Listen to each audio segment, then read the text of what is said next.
다 같이 찬양 드리심으로 주일 오전 예배를 하나님께 올려드리도록 하시겠습니다.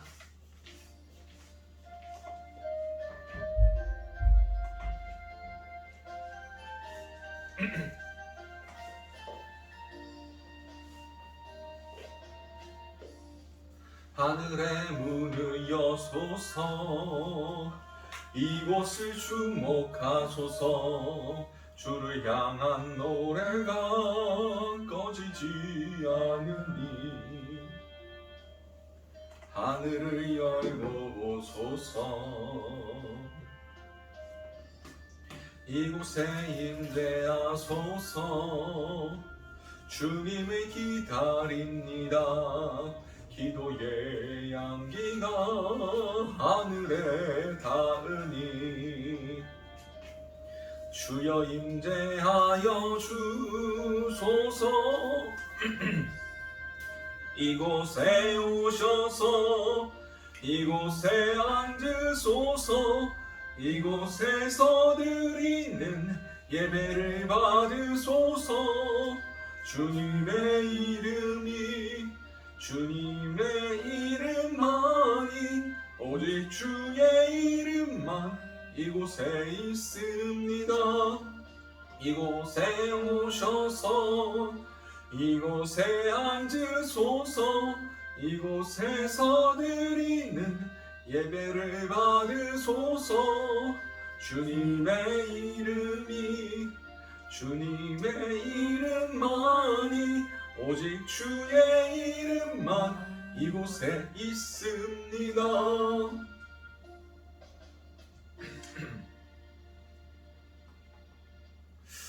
하나님은 영이시니 예배하는 자가 영과 진리로 예배할지니라.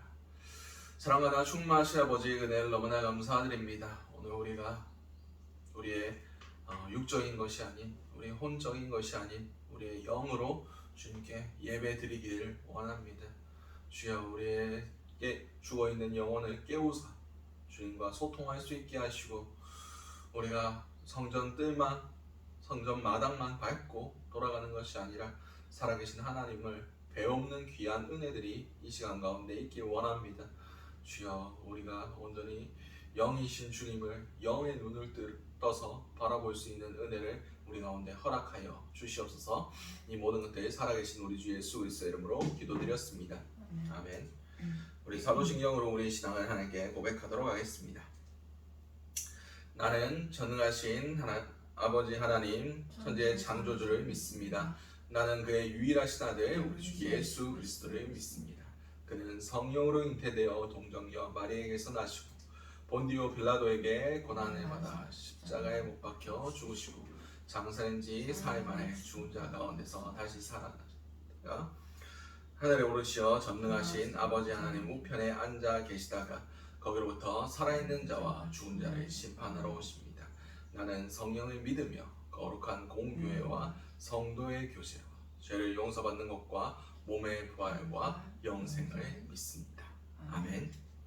찬송가 315장 찬양 드리시겠습니다.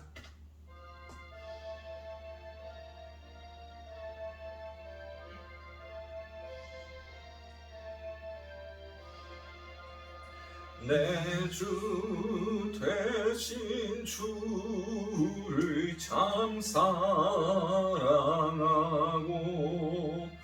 곧 그에게 죄를 다오합니다. 그는 해를 주신 내 예수시니 이전보다 더욱 사랑합니다. 주 날 사랑하사 구하시려고 저 십자가 당하셨도다. 그가 시관 쓰신 내 주 배오니 이전보다 더욱 사랑합니다. 내 평생에 힘쓸 그 큰 의무는 주 예수의 덕을 늘 기림이라. 숨질 때에까지 내 할 말씀은 이전보다 더욱 사랑합니다. 그 영광의 나라 나 들어가서 그 풍성한 은혜 늘 감사하리. 금별 유관 쓰고 나 찬송할 만 이전보다 더욱 사랑합니다.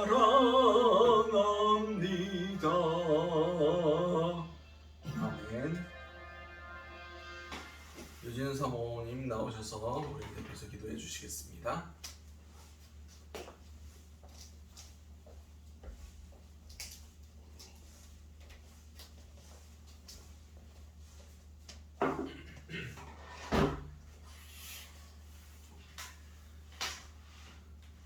만물을 주관하시는, 지금도 살아서 역사하시는 하나님 아버지 감사합니다. 오늘 이곳에 성전을 허락하시고 이 성전이 장사하는 곳이 아닌 기도하는 터로 세워주심을 감사합니다. 하나님, 밤나무와 상수리나무는 배임을 당할지라도 그루터기는 남아있으면 그 그루터기로 말미암아 그곳에 생명을 돋는다라고 말씀하시는 주님, 아버지, 이 세상의 교회가 장사하는 소굴이 되어 하나님은 온데간데 없고 자신들이 주인이 되어 장사하고 있는 그 썩어지는 그 교회를 외면하시고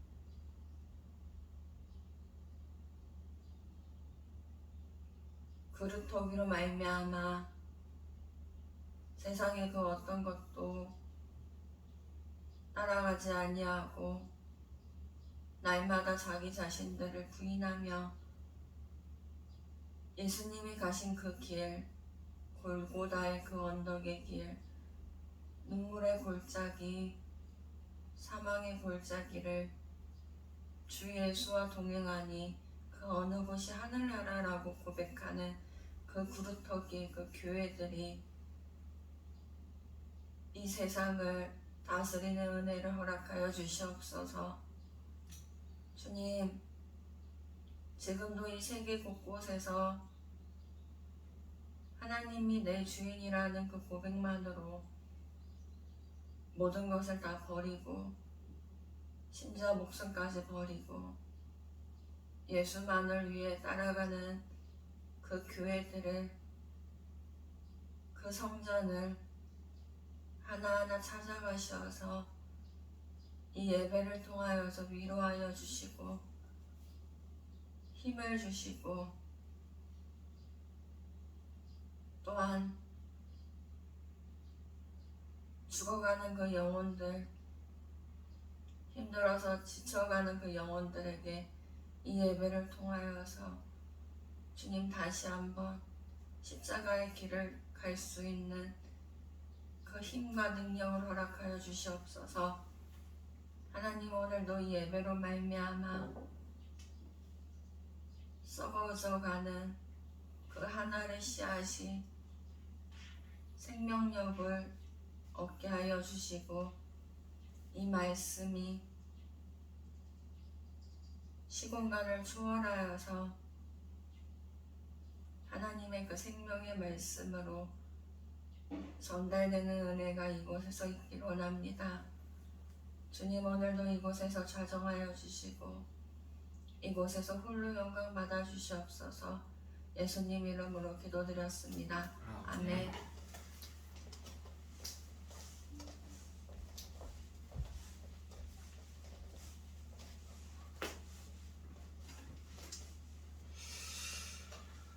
자, 오늘 우리에게 허락하신 하나님 말씀은 출애굽기 2장 11절에서 15절까지 말씀입니다. 출애굽기 2장 11절에서 15절까지의 말씀. 제가 가진 성경으로는 구약 83면이 됩니다. 출애굽기 2장 11절에서 15절까지의 말씀. 우리 다 찾으신 줄 알고 출애굽기 2장 11절에서 15절까지의 말씀을 우리 한 목소리로 합독하시도록 하시겠습니다. 모세가 장성한 후에 한 번은 자기 형제들에게 나아가서 그들이 고되게 노동하는 것을 보더니 어떤 애굽 사람이 한 히브리 사람 곧 자기 형제를 치는 것을 본지라. 좌우를 살펴 사람이 없음을 보고 그 애굽 사람을 쳐 죽여 모래 속에 감추니라. 이튿날 다시 나가니 두 히브리 사람이 서로 싸우는지라. 그 잘못한 사람에게 이르되 내가 어찌하여 동포를 치느냐 하매 그가 이르되 누가 너를 우리를 다스리는 자와 재판관으로 삼았느냐? 내가 애굽 사람을 죽인 것처럼 나도 죽이려 하느냐? 모세가 두려워하여 이르되 일이 탈로 되었도다. 바로가 이 일을 듣고 모세를 죽이고자 하여 찾는지라. 모세가 바로의 낯을 피하여 미디안 땅에 머물며 하루는 우물 곁에 앉았더라. 아멘. 오늘 우리에게 허락하신 출애굽기 2장 11절에서 15절까지의 말씀을 가지고 하나님이 원하시는 모습이라는 제목으로 함께 은혜를 나눴으면 좋겠습니다. 우리가 새벽기도 때 이제 창세기 했고 이제 마태복음으로 들어갔습니다. 창세기의 마지막에 이제 요셉이 자신의 가족들을 다 애굽으로 데리고 옵니다. 그때 한 70명 가까운 사람들이 애굽으로 들어왔습니다. 그때 요셉이 애굽의 총리를 하고 있을 때 애굽의 상황이 힉소스 왕조라는 왕조가 세워져 있었습니다. 여러분 생각해 보세요. 요셉이 이방인이지 않습니까? 자기 혈통이 아니에요. 근데 그 사람이 한순간에 총리가 됐다? 분명히 하나님의 은혜가 있었겠죠. 근데 파라오, 애굽, 이집트 이러면 자신의 혈통이 되게 중요할 것 같지 않습니까? 자기 민족, 자기 그 민족적인 우월성, 당시 최고의 국가였어요. 근데 어떻게 이방인이 바로 다음 자리에 그렇게 쉽게 올라갈 수 있었을까? 그것은 그때 왕조가 힉소스 왕조였기 때문입니다. 힉소스 왕조가 어떤 왕조냐? 정통 애굽인들이 아니었어요. 북방에서 가나안 쪽에 있던 셈족이 이제 애굽 지역으로, 이집트 지역으로 쳐들어와서 세운 왕조가 힉소스 왕조입니다. 다시 말해서 히브리 사람하고 이 사람들이 별로 다른 혈통이 아니었다는 거예요. 비슷한 혈통이었다. 비슷한 북방계 사람들이었다. 그러니까 애굽 이제 요셉에게 호감을 보이고 충분히 그렇게 왕 다음 자리에 올릴 만한 그런 상황이 되었다는 거예요. 다시 말해서 하나님께서는 놀라운 계획을 일으키시기 위해서 그 왕조까지도 애굽의 왕조까지도 바꾸시는 그런 능력이 있으시단 분이란 겁니다. 하나님은 역사도 바꾸십니다. 요셉이 그 자리에 올라갈 수 있는 상황들을 미리 만들어 놓으셨다는 거예요. 근데 이제 430년 가까운 세월이 지났습니다. 그 사이에 어떤 일들이 일어났느냐? 출애굽기 1장 8절에 보면 요셉을 알지 못하는 새 왕이 일어나 애굽을 다스리더니 라고 성경은 기록하고 있습니다. 그러면 힉소스 왕조가 일어섰을 때 정통 그 애굽인들의 혈통 왕조들은 어떻게 됐느냐? 보통 힉소스 왕조가 그 애굽의 중심지를 차지했을 때는 보통 한 12왕조 정도라고 학자들이 이야기합니다. 다시 말해서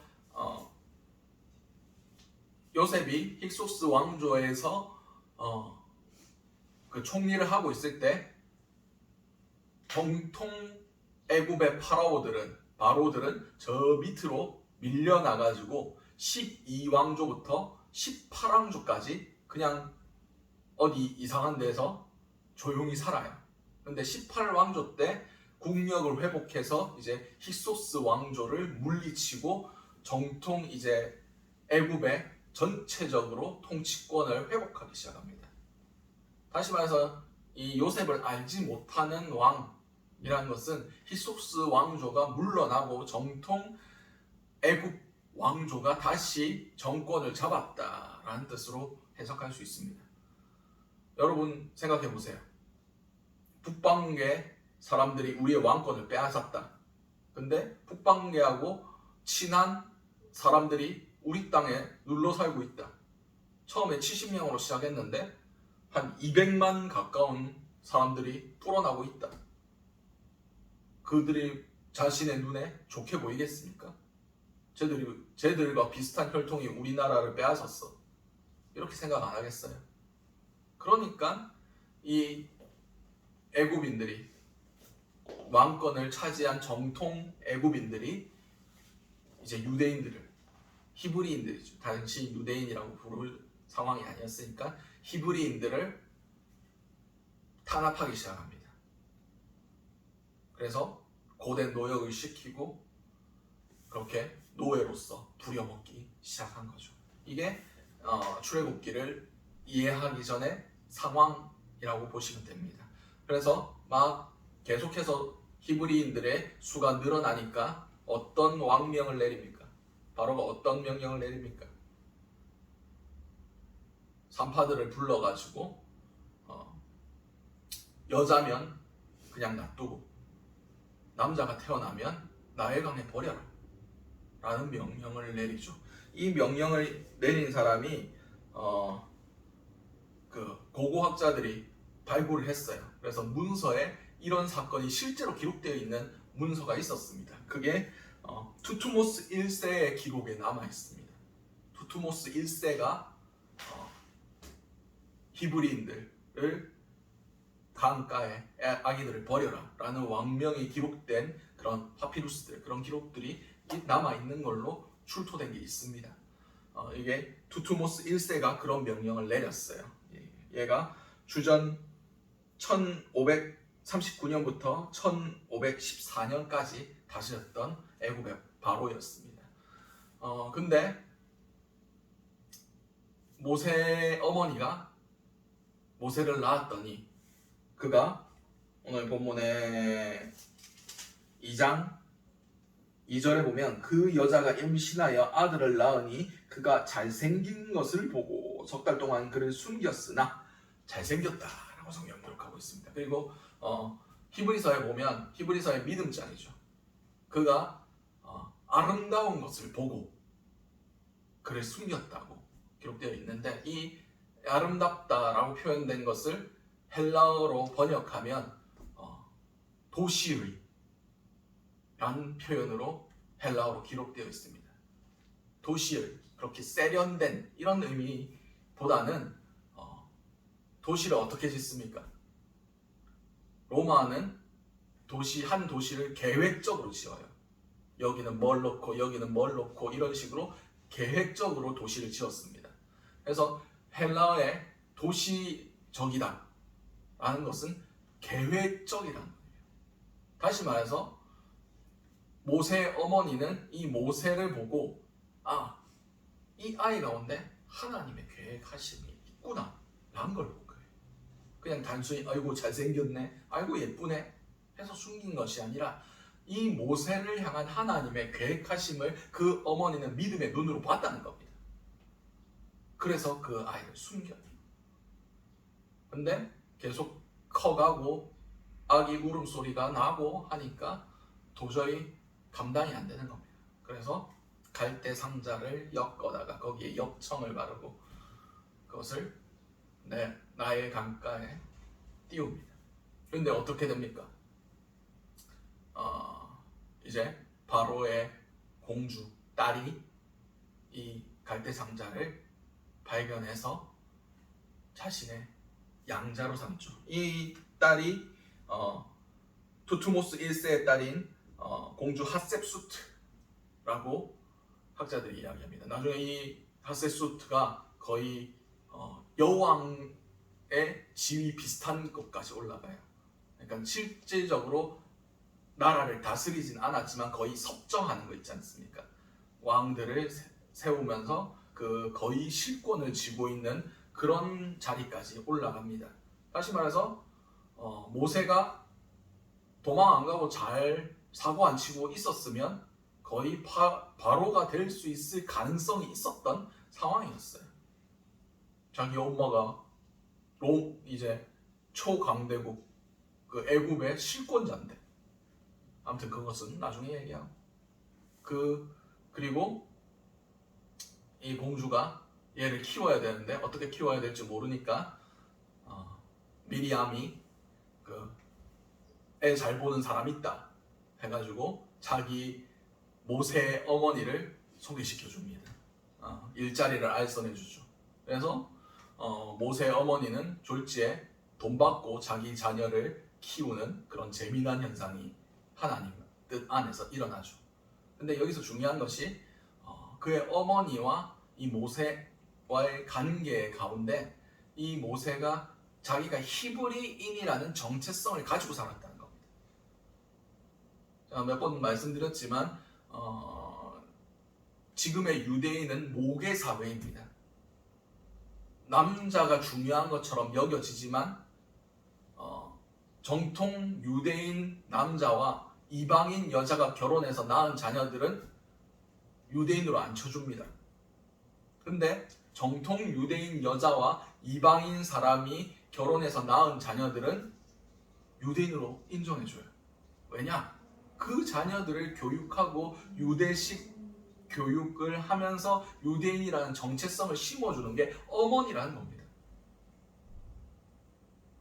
그래서 이 모세는 자신이 히브리인이라는 정체성을 가지고 살아갑니다. 그러니 오늘 본문에 그런 사건들이 일어나는 거죠. 나는 비록 지금 바로의 왕궁의 왕자의 신분으로 잘 먹고 잘 살지만 우린 동포들은 지금 밖에서 땡볕에서 채찍질 맞으면서 큰 돌을 옮기고 노역을 하고 있구나. 벽돌을 굽고 있구나. 저렇게 고생하는구나. 그 마음을 가지고 내가 언젠가 힘이 생기면, 내가 언젠가 권력을 가지면, 발언권을 가지고 뭔가 해볼 수 있을 만한 때가 되면 내 백성들, 우리 동포들을 좀 잘해줘야지, 이런 생각을 가지고 있었던 것 같습니다. 그래서 오늘 본문에 11절에 모세가 장성한 후에 한 번은 자기 형제들에게 나가서 그들이 고되게 노동하는 것을 보더니 어떤 애굽 사람이 한 히브리 사람 곧 자기 형제를 치는 것을 본지라. 모세가 명확히 그들이 내 형제다 라는 것을 알고 있었습니다. 이것이 누구의 교육 때문에 그렇습니까? 자신의 어머니, 그 하셉수트가 아니라 이름도 기억되지 않은 이 모세의 친어머니가 그를 그렇게 교육했다는 겁니다. 그래서 명확하게 그가 히브리인이다 라는 정체성을 가지고 있었던 것을 우리가 성경을 통해서 알 수가 있습니다. 그래서 그가 자신의 동포들이 막 채찍질 당하고 매질 당하는 것을 보니까 분노가 끌어오는 거예요. 왜 내 형제들을 치느냐 하면서 이 애굽 사람을 쳐서 죽여버립니다. 오늘 본문의 12절에 좌우를 살피어 사람이 없는 것을 보고 그 애굽 사람을 쳐서 모래 속에 감추니라. 지금 모세가 어디를 살핍니까? 좌우를 살피죠. 근데 하늘을 살필 능력이 아직 없었던 겁니다. 하나님을 볼 능력이 지금 모세에겐 없었던 거예요. 자기 자신의 감정, 왜 우리 동포를 때리느냐, 자기의 분노와 자기 의와 자기의 힘, 자기의 권력, 그리고 주위를 살피는 눈, 하나님을 보는 시각이 모세가 지금 없어요. 좌우만 살필 줄 알았지. 사람이 없는데 하나님을 보는 눈이 지금 모세에겐 없는 겁니다. 그래서 이 사람을 쳐서 죽였죠. 그리고 완전 범죄인 것처럼 모래에 숨겨버렸습니다. 근데 어떻게 됐습니까? 들통이 났죠. 자기 다음 날에 자기 동포들한테 갔는데 서로 싸우고 있는 거예요. 야, 왜 같은 동포들끼리 싸우냐? 싸우지 마라 라고 했더만 그 사람들이 하는 말이, 누가 너를 우리의 재판관으로 삼았느냐? 어제 네가 애굽 사람 죽인 것처럼 나도 죽일 거냐? 라고 얘기합니다. 모세는 깜짝 놀랐죠. 그때 사람이 없었는데, 그때 아무도 안 봤는데 어떻게 알지? 하면서 두려워하며 도망갑니다. 바로가 자기를 죽일까 봐. 생각해 보십시오. 이제 그 애굽의 왕국에서도 바로 이 모세에 대해서 눈의 가시처럼 여기는 그런 그런 세력들이 있었을 겁니다. 우리나라의 역사를 봐도 뭐 이방원이 왕자의 난 해가지고 막 형제들 다 죽이고 그런 역사들 많이 있지 않습니까?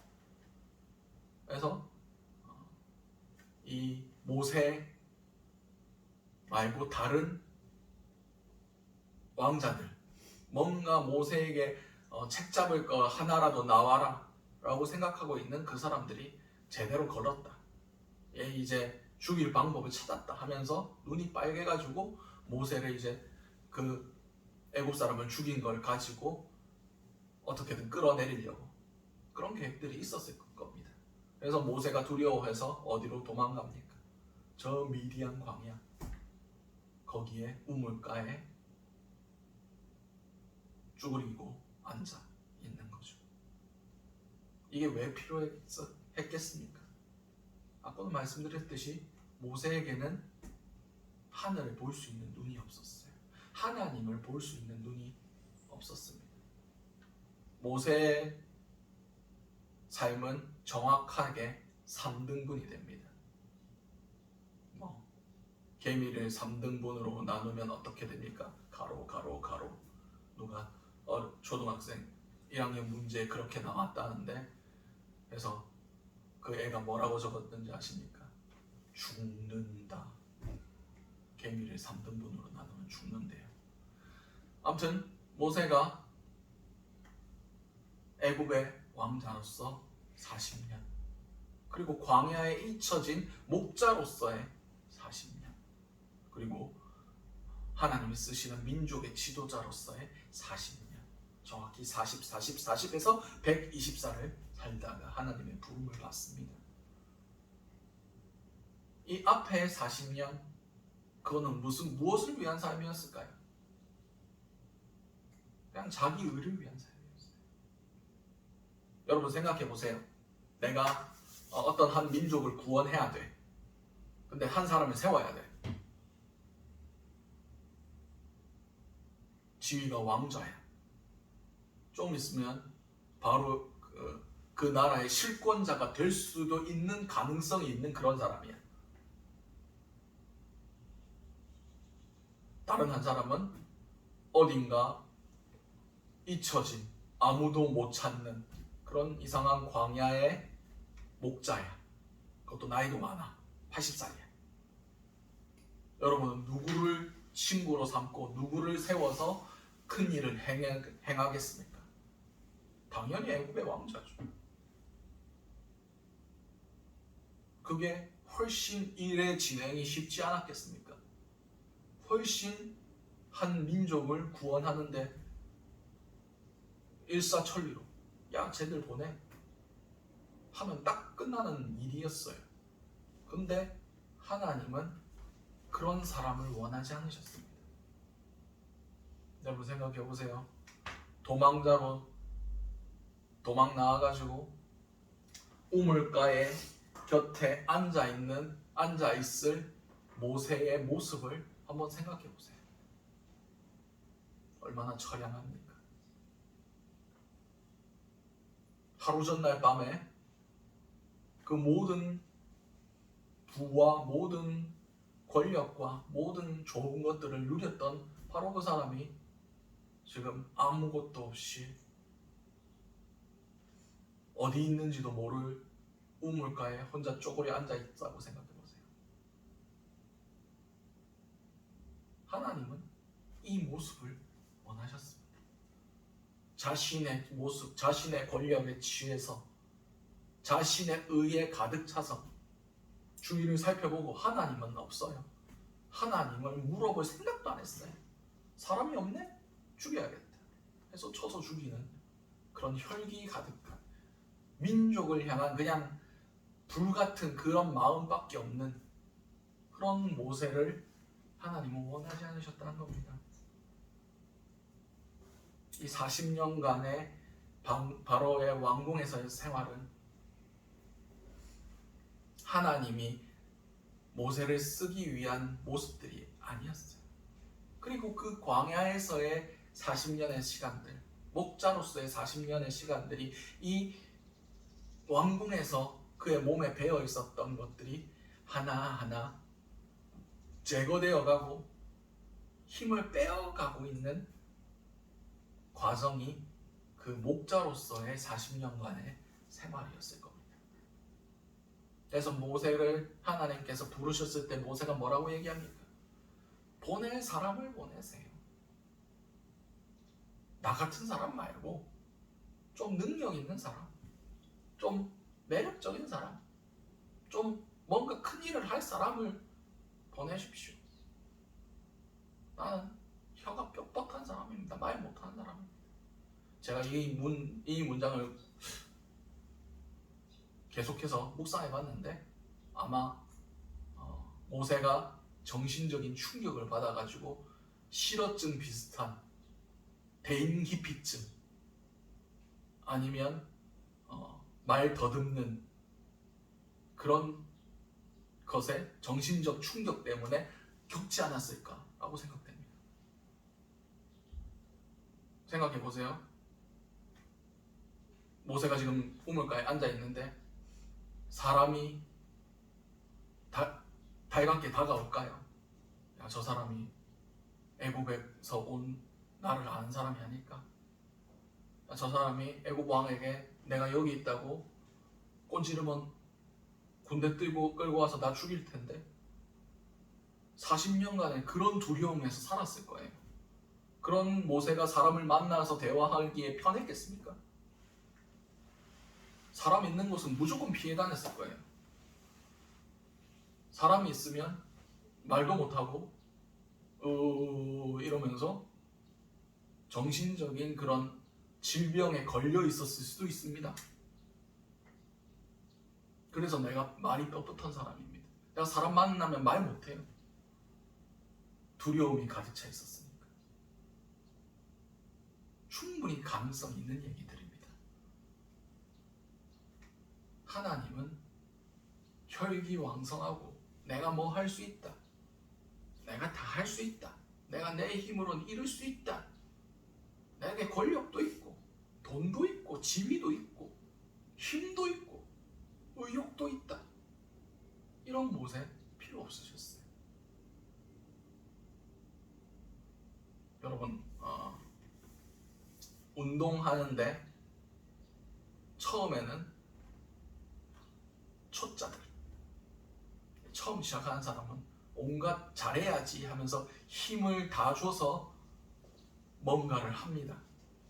골프를 해도 야구를 할 때 스윙을 해도 뭐 격투기를 하던가 뭘 하던가 그런 사람들 전부 다 자기 힘을 다 줘서 해요. 근데 어느 단계로 올라가면 힘을 빼라고 해요. 딱 필요할 때만 힘을 집중해서 딱 쓰면 되지 나머지는 다 낭비하는 것이고 힘이 들어가면 들어갈수록 속도도 느려지고 오히려 기량이 안 나온다고 얘기합니다. 고수가 되는 그런 키워드는 힘을 빼는 거예요. 힘을 빼고 딱 필요할 순간에 집중적으로 힘을 딱 쓰고 다시 이게 초보들과 고수의 차이랍니다. 그렇습니다. 하나님은 우리가 힘을 빼기를 원하십니다. 하나님 내가 크게 쓰임받기를 원합니다. 하나님 내게 큰 힘을 주십시오. 큰 위치에 올려주십시오. 멋지게 하나님의 영광을 드러내겠습니다. 그거 아니야. 그게 하나님이 그걸 기뻐하셨으면 하나님께서 그것을 원하셨으면 애굽에 있을 때 쓰셨어야죠. 왕좌의 위치에 있을 때 쓰셨어야죠. 우리는 잘못 생각하고 있습니다. 내가 높은 곳에 올라가서 하나님의 영광을 드러내겠습니다. 아니에요. 하나님은 필요하면 그 자리에 올려놓기도 하십니다. 근데 거기서부터 시작하진 않아요. 밑에서부터 시작해서 거기까지 올려주시는 거예요. 하나님 제가 좋은 직장에 취직하면 좋은 대학에 가면 그때 하나님께 영광을 돌리겠습니다. 아니에요. 낮은 자리에서부터 시작해서 힘을 빼고 하나님의 손에 붙들리는 훈련을 한 사람을 하나님께서 그 자리에 올리십니다. 누구처럼? 다니엘처럼. 다니엘이 그 포로로 거의 말이 좋아서 포로지 거의 노예였죠. 자유도 없고 그냥 바벨론의 왕이 자기가 이용해 먹으려고 기르는 그런 사람들이었어요. 그 가운데서도 내가 하나님 앞에 범죄하지 않겠다. 결단하고 자신의 목숨을 걸고 뜻을 정하여 하나님 앞에 나아갔더니 하나님께서 그를 귀하게 여기신 겁니다. 아무것도 없는 상황 가운데 그가 결단하고 하나님께 나아갔더니 하나님이 그를 들으셔서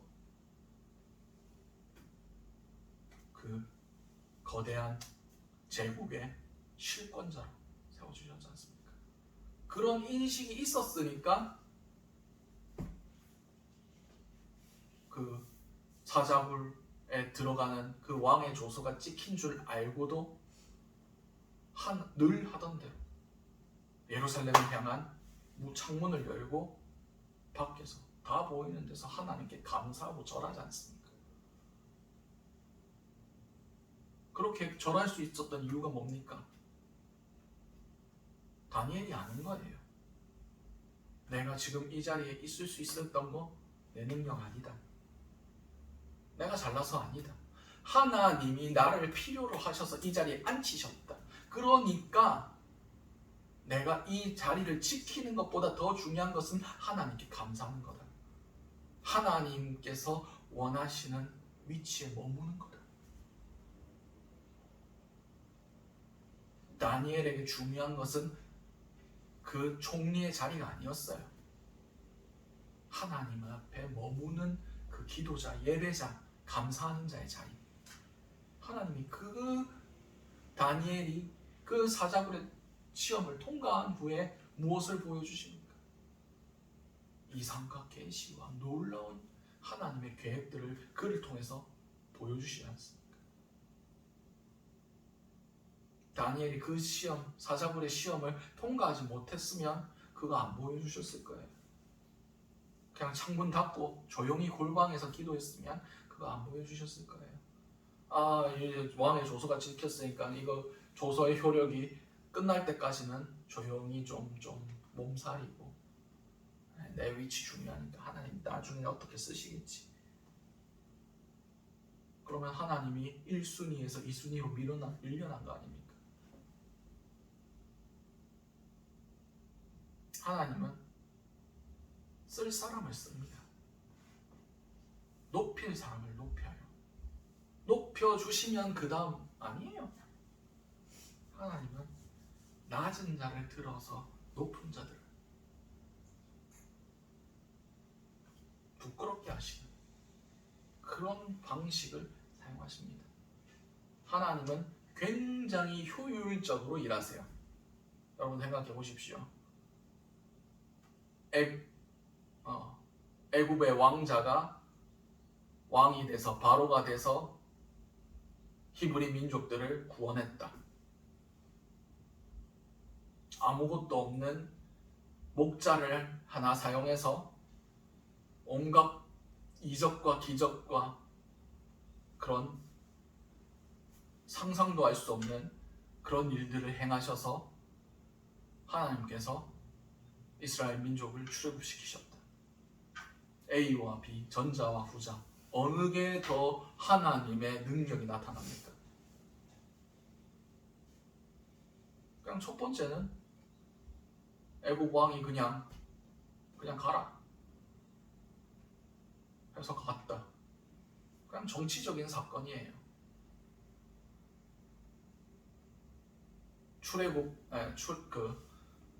바벨론 포로에서 돌아오는 것 같이 그냥 정치적인 사건입니다. 근데 후자는 이건 하나님이 하셨구나. 하나님이 애굽의 신들보다 더 강하시구나. 10가지 재앙이 애굽에 있었던 신들 하나하나를 하나님께서 벌하신 사건들이에요. 나일강도 신이고 메뚜기도 신이고 가축들도 신이고. 여러분 애굽의 신들 보면 대가리에 이상한 거 소도 있고요, 악어도 있고 하마도 있고, 아무튼 짐승 대가리 해가지고 몸은 사람인데 그런 신들 엄청 많습니다. 다 하나하나 그들이 섬겼던 우상들을 하나님께서 치신 거예요. 내가 쟤들보다 강하다. 내가 능력이 없어서 니들이 애굽에서 종살이한 거 아니다. 그걸 명확히 보여주십니다. 모세가 영웅적인 그런 일들을 행해가지고 한 것이 아니라 아무 능력 없는, 아무 힘도 없는, 아무런 의욕도 없는 나 못 갑니다.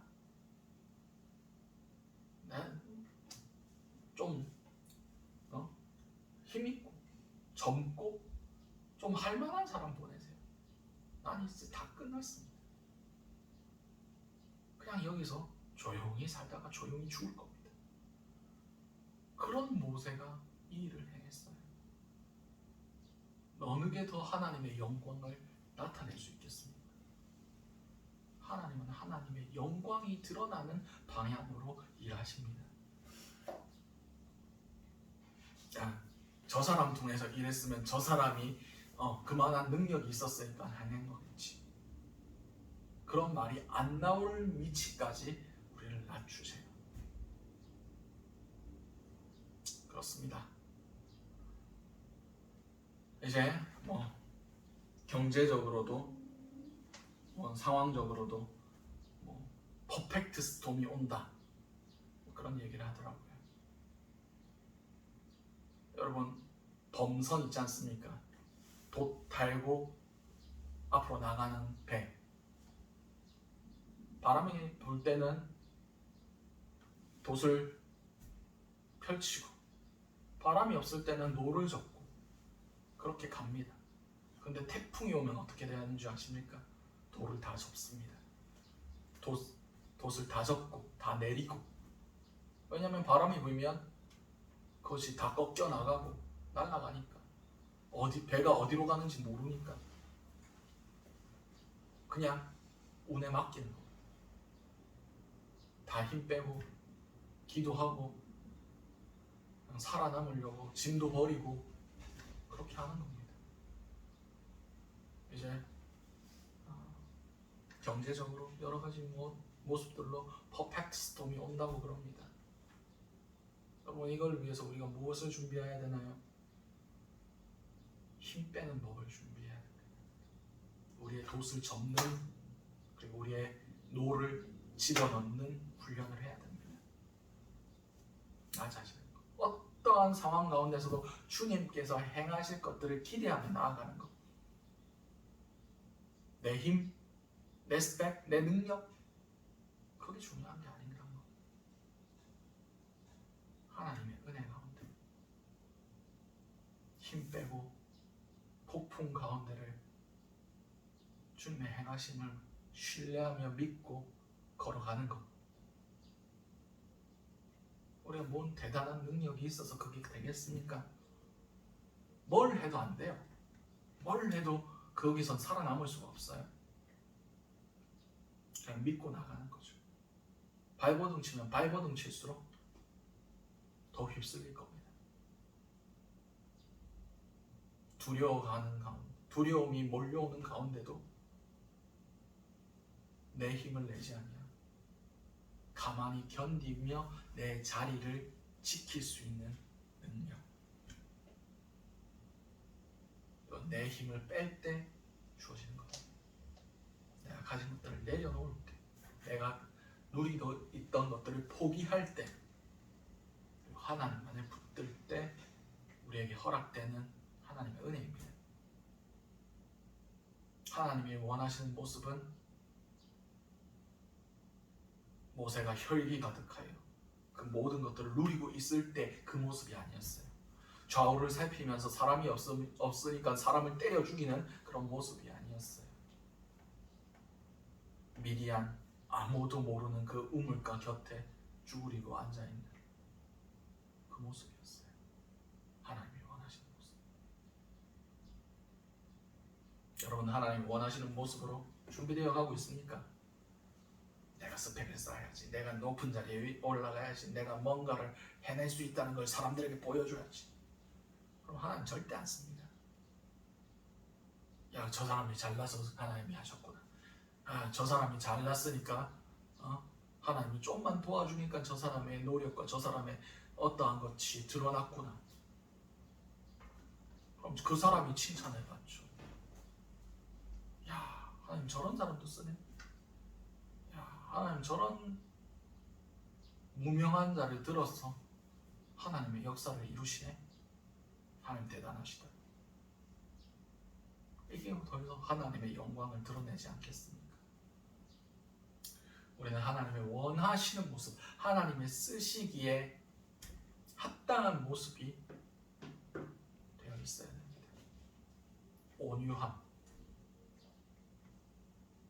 자, 팔복 얘기할 때도 온유함에 대해서 말씀드렸습니다. 온유함은 하나님 앞에 길들여진 모습이에요.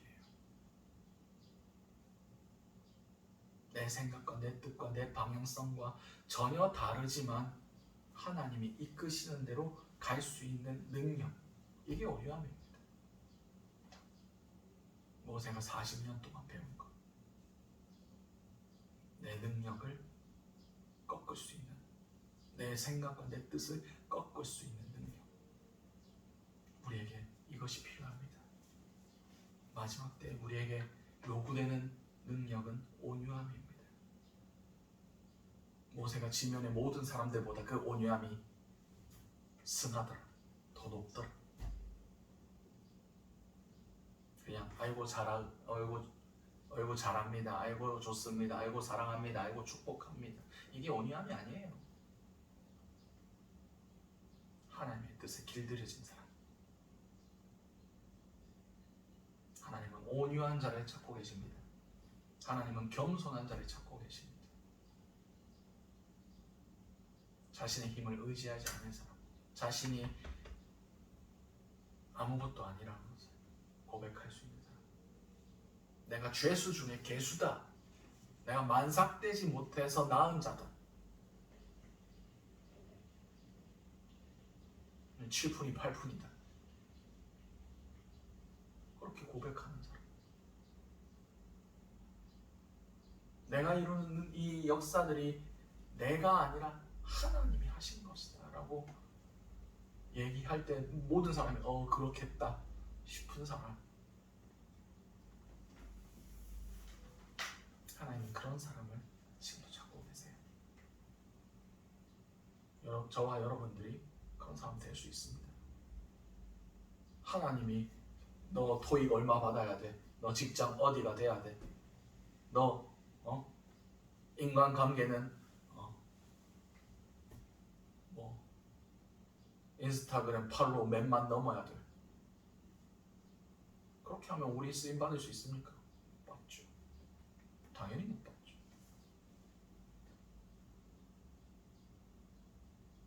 근데 하나님은 겸손한들 찾고 계십니다. 하나님만 의지할 사람을 찾고 계시고, 그건 누구에게나 평등하게 기회가 주어진다는 겁니다.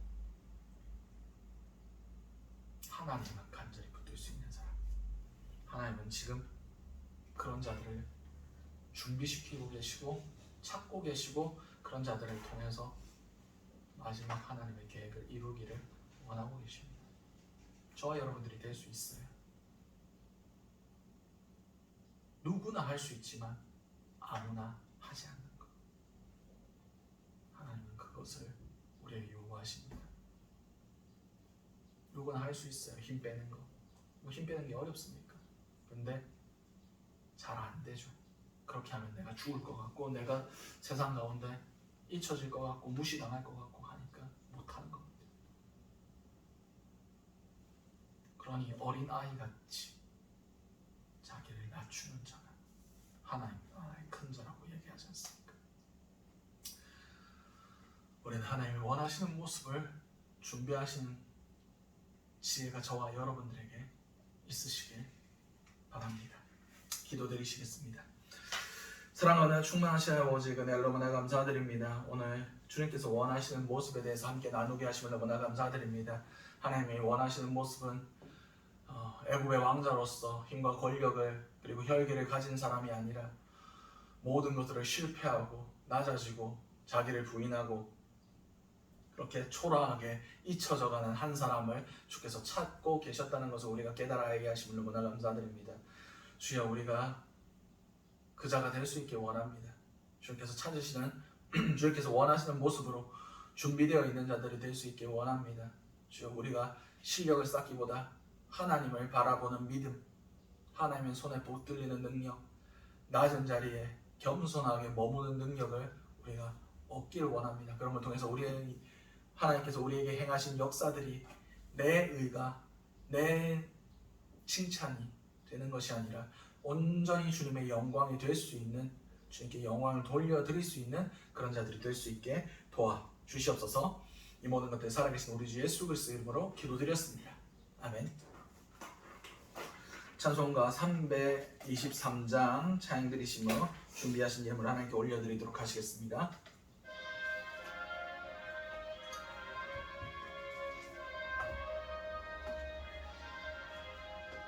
푸른 바다 나서니 몸 어디든지 가오리다.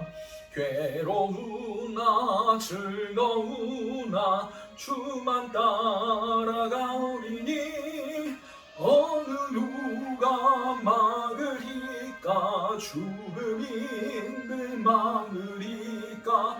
어느 누가 막으리까. 죽음인들 막으리까. 아골골짝 빈들에도 복음 들고 가오리다. 소돔 같은 거리에도 사랑 안고 찾아가서 종의 몸에 지닌 것도 아낌없이 드리리다. 종의 몸에 지닌 것도 아낌없이 드리리다. 존귀 영광 모든 것에 주님 홀로 받으소서. 멸시천대 십자가는 제가 지고 가오리다. 이름 없이 빛도 없이 감사하며 섬기리다. 이름 없이 빛도 없이 감사하며 섬기리다. 아멘. 이성진, 유지은 목사 가정 하나님께 성교헌금 드리겠습니다. 드려진 헌금에서 제가 잠시 기도하도록 하겠습니다. 사랑과 충만하신 하나님 아버지 은혜를 너무나 감사드립니다. 우리에게 허락하신 모든 것들이 주께로부터 왔다는 것을 고백하며 우리가 주님의 능력이 아니면 하루도 살아갈 수 없다는 것을 고백하며 이 예물을 하나님께 올려드립니다. 주님, 우리가 주님 아버지 앞에서 철저하게 낮아지게 하시고 온전히 주님의 영광을 드러내기에 합한 그런 자들이 되었을 때 주께서 들어 사용하심을 통하여 주의 영광이 드러날 수 있게 도와주시옵소서. 이 모든 것들 살아계신 우리 주 예수 그리스도의 이름으로 기도드렸습니다. 아멘. 광고 말씀 별로 전해드릴 게 없습니다. 이제 제가 계속해서 이 자리에서 기도를 했었어요. 근데 여기 방음이 잘 안 되거든요. 그래서 소리 내서 기도하기에 좀 적합하지 않은 것 같다라는 생각이 들고, 그래서 이번 주부터 시간이 날 때마다 기도원을 올라가서 기도를 계속할 계획이 있습니다. 평일에 매일 올라가서 하나님 앞에 무릎 꿇고 기도하고 하나님의 은혜를 구할 수 있는 그런 시간들을 더 늘려가며 그렇게 나아갈 작정입니다. 저를 위해서 기도해 주시고 저도 여러분들을 위해서 기도하겠습니다. 정말 주님의 은혜와 주님의 강권적인 그런 성령이 충만한 것들이 우리 생명수 교회 가운데 부어질 수 있도록 기도하겠습니다. 여러분도 저를 위해서 그리고 이 교회의 사역들을 위해서 기도해 주셨으면 좋겠습니다. 사람이 드러나는 것이 아니라 정말 하나님이 하셨다라고 고백할 수밖에 없는 그런 주님이 감권적으로 들어 사용하시는 그런 교회, 이 생명수 교회가 그렇게 쓰임 받을 수 있게 해달라고 기도해 주신 저와 여러분들이 될 수 있었으면 좋겠습니다. 자, 이제 축도로 마무리하도록 하겠습니다. 기도하겠습니다. 사랑과 충만하신 아버지 은혜를 너무나 감사드립니다. 오늘도 이렇게 예배 드릴 수 있는 은혜를 누리게 하시니 너무나 감사드립니다. 오늘 뿌렸던 말씀의 씨앗들 우리의 마음속에 심겨졌음을 믿고 의지하며 나아갑니다. 이 말씀 사단에게 뺏기지 않게 하시고 자라나게 하시고 열매 맺음을 통하여 하나님과 우리 모든 주변 이웃들에게 기쁨이 될 수 있는 귀한 은혜가 있게 하여 주시옵소서. 지금은 예수 그리스도의 은혜와 하나님의 사랑하심과 성령님의 감화감동 교통하심의 역사가 우리의 힘을 빼며 하나님이 우리를 들어 사용하실 때까지 겸손하게 낮은 자리에 머물기로 결단하는 모든 주님의 자녀들 머리 위에 지금부터 영원토록 함께 하시기를 간절히 축원드리옵나이다.